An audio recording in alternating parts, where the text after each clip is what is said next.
காலை நேர சிந்தனை. குறை இல்லாதவர் இல்லை. நீதி கதை. ஒரு நாள் மயில் ஒன்று கடவுளை வேண்டி தவம் செய்தது. மயிலின் கடுமையான தவம் கண்டு மெச்சிய கடவுள் அதற்கு முன் தோன்றி காட்சி தந்தார். "அழகிய மயிலே, உன் தவத்தை கண்டு உள்ளம் குளிர்ந்தோம். உன் தவத்தின் நோக்கம் என்ன சொல்" என கேட்டார் கடவுள். அதற்கு மயில், "கடவுளே, தங்களை வணங்குகிறேன். எனக்கு நீண்ட நாள் ஒரு கவலை மனதுக்குள் இருந்து வாட்டுகிறது" என்றது.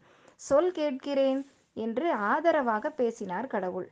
"என் குரலே எனக்கு பிடிக்கவில்லை. கருப்பாய் பிறந்துள்ள குயிலுக்கு மட்டும் குரல் இனிமையாக இருக்கிறதே" என தன் ஆதங்கத்தை வெளிப்படுத்தியது.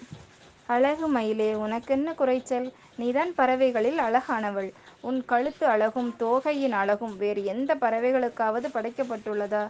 நீ தோகை விரித்து ஆடும்போது எவ்வளவு அழகாய் இருக்கிறாய் தெரியுமா" என கடவுள் சொன்னாலும் மயில் சமாதானம் அடையவில்லை. "நீங்கள் கூறுவதெல்லாம் உண்மைதான். இருப்பினும் என் குரல் இன்னும் அழகாக இருந்தால் எவ்வளவு நன்றாக இருக்கும். பறவைகளில் எல்லாவற்றிலும் நானே முதன்மையாய் இருந்திருப்பேன் அல்லவா" என்றது. "எல்லா குணங்களும் ஒருவருக்கே அமைந்து விடாது. குறை நிறை இருக்கத்தான் செய்யும். நிறையைக் கண்டு மனம் மகிழ வேண்டியதுதானே. கழுகு வலிமையானது. குயில் பாடும் திறன் பெற்றது. கிளி பேசும் ஆற்றல் கொண்டது. உனக்குத்தான் அதிகம் தகுதிகள் உள்ளன. எனவே அதை எண்ணி பெருமைப்படு" என்று மறைந்தார் கடவுள். இதிலிருந்து நாம் பெறுவது, குறைகளையே காலம் முழுவதும் நினைத்து கொண்டு இருக்காமல், தன் நிறைகளை அறிந்து அதை மேலும் நன்கு வளர்த்து கொண்டு சிறப்புடன் வாழ்வதே இனிய வாழ்க்கை ஆகும்.